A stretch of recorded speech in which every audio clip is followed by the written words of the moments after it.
राष्ट्रवादी दादा गटाचे वरिष्ठ नेते छगन भुजबळ यांची खतखत आता बाहेर आलेली आहे।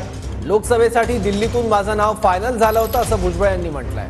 लोकसभेला ब्रेक लागला म्हणून राज्यसभेची इच्छा व्यक्त केल्याचं भुजबळांनी म्हटलंय।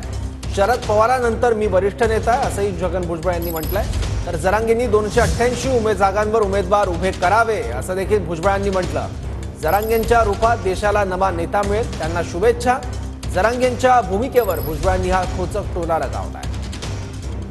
सुनेत्रा पवारांची राज्यसभेसाठी उमेदवारी अर्ज दाखल केलाय। चर्चा ही पण होती की तुम्ही नाराज आहात, मात्र तुम्ही सकाळी म्हटलं की नाराज नाहीयेत। रोहित पवार याच्यावर म्हटले की बरं झालं घरातल्याच लोकांना उमेदवार दिली, कारण इतर जे आहे ते पळून जाण्याच्या मार्गावरती आहेत, अशा पद्धतीचं टीका त्यांनी केलेली आहे। मी दुसरं कोणाचं काय बोलतात त्याच्यावर जास्त काय लक्ष देण्याचं कारण, कोण पळून जातं काय, जे ज्येष्ठत्व आपण म्हणतो या NCP मध्ये पवार साहेबांनंतर मला असं वाटतं मीच आहे आणि मी सहज जाऊ शकतो।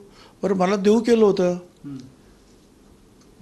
दिल्लीतूनच माझं फायनल झालं होतं ना, आणि मग मी तयारी करत असताना सुद्धा अचानक त्याला ब्रेक लागला, म्हणून माझी इच्छा होती व तिकडे ब्रेक लागला म्हणून मी राज्यसभेत जाण्याची इच्छा प्रदर्शित केली होती। मनोज जरांगे पाटलांचं उपोषण स्थगित झालेलं आहे, मात्र उपोषण स्थगित करत असताना त्यांनी असं म्हटलं की 1 महिन्याचा त्यांनी सरकारला कालावधी दिलेला आहे। 1 महिन्याच्या याच्यात जर कुठला निर्णय झाला नाही तर मी महाराष्ट्राच्या विधानसभा निवडणुकीत 288 उमेदवार उभे करणार।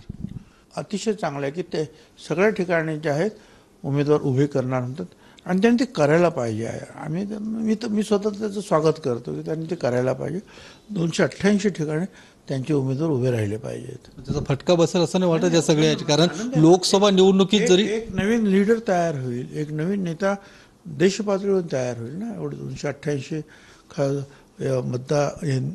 मतदारसंघामध्ये उभे राहायचं म्हणजे, आणि त्यांना शुभेच्छा माझ्या ना। सगळे सोरेचं जर नोटिफिकेशन काढलं तर त्याचा ओबीसीला धक्का लागू शकतो या सगळ्याच्या।